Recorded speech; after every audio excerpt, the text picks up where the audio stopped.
Mika Story je urednik emisije.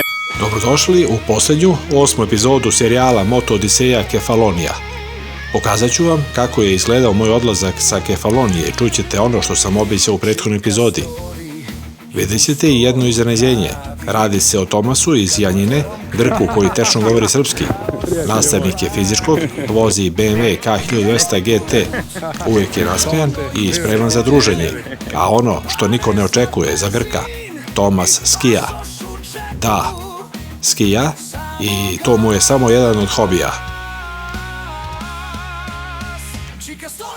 Like, share, subscribe i naravno komentar da li vam se dopada ovakav sadržaj.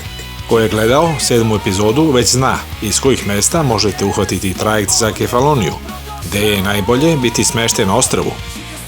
Kako pronaći smeštaj? Da li vredi doći motorom? A dao sam i predlog za produženu turu preko još 2 ostrva, Lefkade na severu i Zakintosa na jugu. Ako niste pogledali, 7. epizoda je tu. Preporučujem da je pogledate zbog celokupne slike putovanja. Danas završavam priču. Ostao sam dužan da vam nabrojim sve lokacije koje vrede da se vide, zatim šta sam ja propustio da obiđem i kojim alternativnim prevoznim sredstvom možete doći na Kefaloniju. Ukrcao sam se na trajekt, tačno je 10 sati ujutro. Polazim iz Samija i prelazim na kopno u Astakos. Ovo je jedna od glavnih veza ostrva sa zapadnom obalom Grčke. Na trajektu nema gužve. Proleće je, maj mesec. Vreme je mirno i sunčano, a meni predstoji poslednji morski prelaz u ovoj Moto Odiseji. Nalazim se na trajektu koji plovi na relaciji Sami-Astakos. Napustio sam Kefaloniju i uskoro se iskrcao na kopno. Ako dolazite na Kefaloniju, postoji nekoliko lokacija koje ne smete preskočiti. Počet ću od onih koje su na mene ostavile najjači utisak. Prvo Mirtos, to je plaža koju svi spominju, ali tek kada dođete shvatite zašto. Put do Vidikovca je jednostavan, pristup plaže zahteva malo pažnje, ali pogled je vredan svakog kilometra. Drugo, Petani, to je plaža koju sam posebno želeo da vidim. Silazak je strm, ali potpuno bezbedan i odličan za vožnju. Voda neverovatna, drugačija nijansa od svih koje sam video na ostrvu. Treće, Asos, malo mesto na poluostrvu, idealno za pauzu, uske ulice i uspon ka tvrđavi ako imate vremena. Četvrto, Fiskardo, najuređeniji gradić na severu ostrva, luka, restorani, marina, sve izgleda kao razglednica. Ako volite urbani deo ostrva, ovo je pravo mesto za vas. Peto, Melisani jezero, turistički je, ali vredi. Ulazak u pećinu i kratka vožnja čamcem traju 10 minuta, ali je to jedno od mesta koje vidite samo ovde. Šesto, Antisamos, plaža odmah iza Samija, poznata iz filma Mandolina kapetana Korelija. Odličan pristup, čista voda i veliki prostor za parking. Sedmo, Ksi plaža zbog crvenog peska i na kraju ono što sam propustio.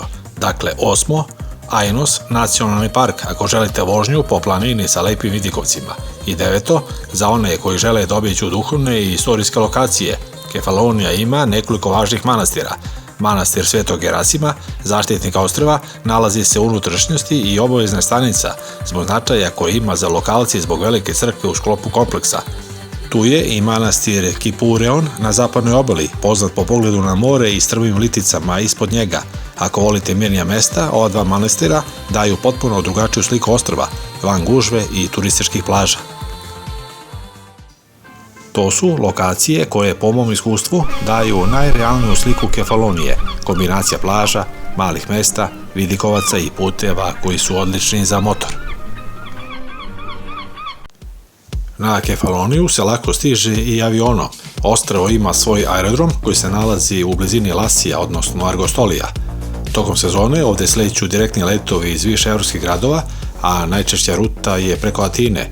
Ako pak letite iz Srbije ili regiona, obično se presjeda u glavnom gradu Grčke ili u nekom od većih evropskih gradova. Od aerodroma do najpopularnijih mesta na ostrvu stiže se brzo jer je sve povezano dobrim magistralnim putem. To je najbrži i najjednostavniji način da dođete na ovo ostrvo, pogotovo ako nemate vremena za dužu vožnju i trajekte.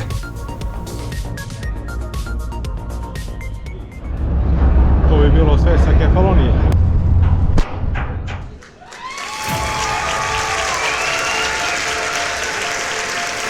nastavku epizode sledi zanimljiva priča sa Tomasom. Ostanite do kraja videa. Vozit ću još 2 sata do Janjine, gde me očekuje Tomas, kolega motorista, sa kojim sam se upoznao pre tačno godinu dana prilikom mog povratka sa Peloponeza.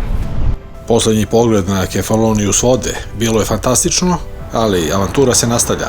Sljedeća stanica kopno i put kroz Grčku i Makedoniju. Popodne sam na ručku u Janjini sa Tomasom, a uveče na večeri sa Pecetom u Prilepu, gde ću prenoćiti. Sutra će uslediti kraj jedne velike avanture, tokom koje sam prešao preko 2800 km, vozio kroz 3 zemlje, menjao pejzaže od plaža i mora na Kefaloniji, preko planinskih puteva Grčke i Makedonije, pa sve do autoputeva Srbije. Svaka etapa imala je svoju priču, od opuštenih vožnje pored mora do dugih deonica autoputa gde se samo kilometri broje. Motoputovanja su posebna vrsta slobode. Ne radi se samo o destinacijama, već o svakom trenutku na putu. Ako volite vožnju, avanturu i istraživanje, ovakva tura je nešto što morate doživeti. Ulazimo u Janjinu. Sa Tomasom sam se do sada 2 puta video. Prvi put pre godinu dana, kada sam se vraćao sa Peloponeza, i drugi put pre 6 mjeseci, kada sam se vraćao iz Albanije. Nema šanse da prođem ovim pravcem, a da se ne vidim sa Tomasom. To je jednostavno pravilo. Kad god sam u ovom delu Grčke, Janjina je obavezna stanica. Tomas je čovek koji uvek nađe vreme bez obzira na posao i obaveze. Par sati razgovora na srpskom, kafa, ručak i put dalje odmah ima drugačiji smisao. Gde si, Tomase? Zdravo, šta radiš? Dobrodošli. Šta radiš? Evo, dobro, ti? Dobro. Sad sam stigao. Aha. Slušaj, mislio sam da idemo na suprotna strana iz Janine, a ne znam ako sada hoćete... Koliko ima do tamo? Koji je to plan? Plan je da se vidimo. Da, ali posle, da idete... Posle ja idem za Prilep. A, Prilep, hoćemo jediti i ima ovde. Pa može tu, ajde. Može. Ima... Ja uvek žurim kada sam ovde, ja ću naredni put doći na 3 dana, pa onda polako da idemo da gledamo ceo krug oko Janjine. Neka idemo sad ovde bliže, pa ćemo to drugi put. Kad dođe na par dana, onda ćemo lepo da idemo da mi ti pokažeš okolinu. Tomasa sam već predstavio u 2 ranija videa, ali uvek vredi podsjetiti ko je on. Studirao je u Srbiji sredinom 80. godina prošlog veka, tamo je završio fakultet za fizičku kulturu, a danas radi kao nastavnik u jednoj osnovnoj školi u ovom gradu. Govori srpski vrlo dobro, a to je detalj koji uvek iznenadi ljude kada ga prvi put upoznaju. Pričat ćemo o mototurama, njegovim hobijima i o planovima koje ima za naredni period. Sledi jedan sasvim zanimljiv razgovor, onako otvoren i spontan, kakav samo Tomas ume da vodi. Ostanite do kraja videa, bit će vredno vaše pažnje. Prijatelju moj. Ajmo. Kako je bilo na... Pa lepo, solidno. Evo, može ovde. Moj domaćin razgovara sa konobarom o ponudi hrane i pića koje ima ovaj restoran. Hoćemo piti... Pivo, Da, pivo. Konobar je primetio da sam stranac, pa pita Tomasa odakle sam. Είναι από το Βελιγράδι, από Σερβία. Σερβία, Μάρκο Μπλάζιτς. Καλός, good people, Μάρκο Μπλάζιτς. Κάρατσιτς. I know the history of the Serbia. Ili ima neko grčko pivo? Mamos. Da. Gledam. Ok. Otišao si u Grčku, a radnja zatvorena 5 dana. I opet ću da odem. Da produžim život makar za 5 dana. Da me opali sunce, ono južno. Da me pomiluje onaj njihov vruć vetar. Tomas me vodi da vidim šta ima u ponudi za ručak. Aha. Very good lamb. Lamb. It's very good. With potatoes. Gastra. Greek historical food. Aha, da. Take a photo. Da vidimo čega još ima. This is one beautiful girl. Pork, chicken, sheep, lamb, kokoreci. Very. Mnogo sam izbirljiv, pa idem da vidim čega još ima. Aha. Come here, and this is the Greek souvlaki.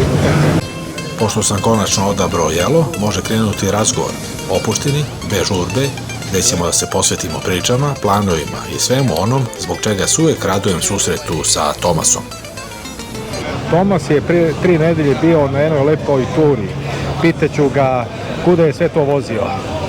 Tomase, možeš li da nam kažeš koliko dana je trajala tura, koliko si prešao kilometra? To je bilo za Uskrs. Planirao sam iz Janine. Prvi dan do Tirana, drugi dan do Plužinje, Crne Gore i onda na Sarajevo, iz Plužinje na Sarajevo, iz Sarajeva na Beogradu. Dobro. Jedan dan išli smo na Novom Sadu. Posle Novog Sada usledio je odlazak i boravak u Beogradu, a onda povratak kući u Janjinu. Beograda do Janjine ste vozili u cugu? Da. 800 km? 800 i nešto kilometara iz Beogradu. Bio si sa svojom suprugom? Da. Iz Skopja krenuli smo za Prilep i onda Bitola i došli smo Janina. Janina. Gde ste bili smešteni u Tirani?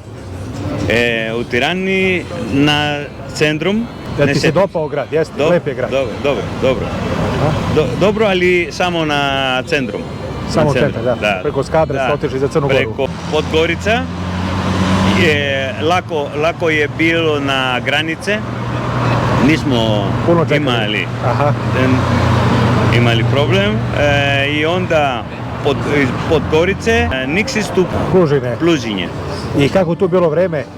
Bilo na Niksic bilo je kiša. Je bilo hladno? Temperatura oko 8-6 stepeni, 10 stepeni, onda... Imali ste dobru moto opremu, dobro, i kišnu i zimsku. Zimsku opremu. Zimsku, a kišnu? Da, i kišnu, ali ne... A niste stavljali kišnu? Nije trebalo. Bili ste i do kanjona Pive, gde ste bili? Da, kanjon Piva kanjon jako lepo. Onda Sarajevo, tako? I onda Sarajevo. Ti si ranije bio u Sarajevu, ili nisi? Da. Kada, koje godine si bio? Bio sam prvi put u Sarajevo... 1984. 4. godine. Da gledaš zimske olimpijske igre, ne? Ne, pre olimpijske igre. Ti si tada u to vreme živeo si u Srbiji, tako? U Srbiji, u Beogradu. U Beogradu. Da. Ti si godinu dana živio u Beogradu i godinu i po u Novom Sadu. I godinu i po u Novom Sadu. Dobro. Jako lepo mesto. Ti se više sviđa Beograd ili Novi Sad? Isto za mene. Nastavljamo priču o tome gde je bio smešten dok je bio u Beogradu za vreme mototure i šta je sve posetio. Bio si smešten negde u centru Beograda, gde si bio u hotelu ili privatno smešten? Mali hotel, 10-12 sobe. Aha. To si našao preko Bookinga, tako? Da, preko Booking. Nažalost, mi tada nismo mogli da se vidimo jer sam ja u to vreme bio na mototuri Alpe Adria. Ti si mi se javio tako, ali ja sam već bio negde Zadar, Split tamo i nismo mogli da se vidimo, ali ja se nadam da ćemo se vidjeti uskoro, da dođeš u Srbiju ponovo, pa se vozimo malo. Sigurno. Jer da odemo do Slovenije, do Alpa, bio si do hrama Svetog Save, tako, šetao si, video si Kalemegdan, gde si još bio? Kalemegdan, na Skadarlju, ulice, na sve. Centar Knez Mihajlova, tako? Knez Mihajlova, puno ljudi. Terazije, super. Jedi smo pljeskavica. A, pljeskavica. A gde ste jeli pljeskavicu? Blizu Knez Mihajlova, jedan koji se zove Narodna kuhinja. To je znači 5 noći, 6 dana, tako, ukupno. Da. Koja je kilometraža? 2200 km. 2200 km. Motor je dobro služio. Super. Potrošnja? Potrošnja 5 po 4. 5,4. Da. A koliko ga držiš na autoputu? 130, 140. Pa dobro. Dobro. Oni su mali potrošači, GT je mali potrošač. Da. Jako teža motor. Da se vratimo na Novi Sad, jesi bio na Petrovaradinu gore? Da, puno ljudi, jako dobro. Da nisi možda išao poslije preko Fruške gore ili na autoput? Fruška gora, ne prođemo. To je bilo za vreme uskršnjih praznika, ti si profesor fizičkog u školi. Da. Bio je raspust školski i to si lepo iskoristio. Koji su planovi za ovu sezonu? U junu idemo na Sloveniju, Italiju i Austriju. Ja Austriju. Da. Ranije nisi vozio tamo, nisi? Ne. Nisi Ne. Nisam u Sloveniji nisi bio nikad, tako? Nikad u Sloveniju. I nisam vozio motorom na Alp. I to bi volio. Da. Još koliko imaš do penzije? Godina i pol. Kod vas je zakon koliko? Do 65 ili do 67? Do 62. Vidim i ti imaš isto gume Michelin. Da, jako zadovoljan sam. Kako si prešao do sad sa njima? Sad imam 5000 km. 5000 km sa gumom. Da. 360. 360 evra. Da. To je znači Road 6 GT, tako? Da. Aha. Isto je. Tvoja želja je isto da posjetiš i Kopaonik, pošto si strastveni skijaš. Hoću da budem na Kopaoniku. Nisi bio nikad do tamo? Nikad. Ja svake godine, svake zime skijaš ovdje u Grčkoj, tako? Da. To je ovdje, Mecovo, gde? Mecovo, Vasilica, jedno mesto blizu Grevena i neki put idemo na Bansko, Bulgarija. Da. Bansko i Borovec. A koje hobije imaš još, pored skijanja i vožnje motora? Igram tenis. Igraš tenis. I tu si dobar, tako? Da, dobar. Bio sam instruktor. Instruktor si bio? Instruktor. Ima 3 mesta ovdje u Janinu, 3 mesta igraju dece tenis. Škola tenisa na 3 mesta? Škola tenis. Ima neki Grk koji je dobar u tenisu, kako biše? Tsitsipas je... Stefanos Tsitsipas. On je Grk, tako? Da, Grek i Marija Sakari. Ja voziš i biciklu? Vozim mountain bike i street bike. Ili u planu da kupiš neki drugi motor, eventualno? Hoću da uzmem jedan za planine. KTM, ne znam, Suzuki. Znači, to ti je želja malo tu da se oprobaš? Želja. Dobro, vi imate lepa brda, imate planine. Da. Jel ideš ove godine na more negdje, na letovanje? Nisam planirao ništa. Tebi tu začas, sat i nešto ti je do Igumenice, tako? Da, Igumenica je sad. Odeš neko popodne, okupaš se i vratiš se. Da, i vratim. Ali jako skuplja je benzin sad u Grčkoj. Da, skoro 2 evra. Da. Pa vi ste uvijek bili skupi što se tiče benzina. Mi smo se pre 6 mjeseci vidjeli preko puta u onom kafiću tamo Bruno, kada sam se ja vraćao iz Albanije. Sada smo u ovom restoranu. Kako se zove restoran? Vidjet ćemo posle. Pitat ćemo nekog. Mnogo lep restoran, ukusna hrana. Evo. Mikropalati. Mikropalati znači small palace. Da, razumijem, jasno. Vidim da je mjesto dosta posjećeno, hrana je odlična, ukusna. Dobro. Lepo smo ručali, što se vidi iz priloženog. Dobro. Ovo pivo, to je grčko, tako? Da, Mamos. Iz Patra. Patra je 3. grad po veličini u Grčkoj. Da. Posle Atine, Soluna. Si bio nekad na Kefaloniji? Kefalonija jednom pre 10-20 godina sa autom. U kom mjestu si bio? Sami. A u Samiju? Sami. Astakos, Sami kraj? Ne iz Astakos, mi idemo iz... Vasiliki Lefkada. Vasiliki, Fiskardo. Lepa Kefalonija, ima lepih plaža, lepih mesta i nema gužve na Kefaloniji. Jako opasna plaža. Mirtos, koja? Mirtos, lepo. I jako opasna... A da se priđe dobro, da. I talaci su veliki. I Antisamos plaža je lepa, Las ima predivne plaže. Argostoli je glavni grad Kefalonije, veliki. Lepo je uređeno i šetalište pored mora, lepa je pešačka zona. Tomase, ja ću još malo pa da krenem, čeka me put do Prilepa. Hvala ti na ručku. Dobro. Izvini sad, stvarno, kad si bio u Berudu, ja tad nisam bio tu, nisam mogao da te ugostim. Nema problema. Ti si mi se javio, ja sam isto pravio turu, ali vidjet ćemo se sigurno sad tokom leta. Drugi put ćemo dogovoriti planiranje bolje. I da odemo negdje zajedno. Da. Napravim ovaj tur preko Dunav. iz Beograda. Da, veliko gradište, tamo Đerdapska klisura. Klisura, da. Nisam bio. A nisi bio nikad? Ne. Kad sam bio u Rumuniji, bio sam na Transfagarasan i Transalpina. Tamo si vozio, da, ovdje si. Da. Eto, kad budemo našli i vremena zajedno, ja ću te pozvati pa se vozimo lepo po Đerdapu. Super. Tomas, hvala na ručku, na gostoprimstvu. Čujemo se i dogovaramo se da tokom leta dođeš u Srbiju, da budeš moj gost, da se vozimo malo po Srbiji, da vidiš Đerdapsku klisuru i još neke druge stvari. Hvala ti još jednom, pa se vidimo. Ćao. Hvala i Ćao. Ćao. Ćao.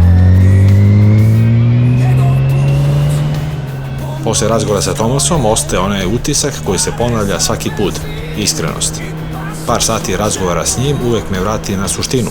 Nije sve u kilometrima, već u ljudima koje usput sretnemo. Rastali smo se, ali sa jasnom porukom. Vidimo se opet, čim nam se putevi poklope. To bi bilo sve što se tiče ovog serijala, a uskoro novi serijal na YouTube kanalu Čika Story, Pirineros. Hvala na pažnji i svako dobro!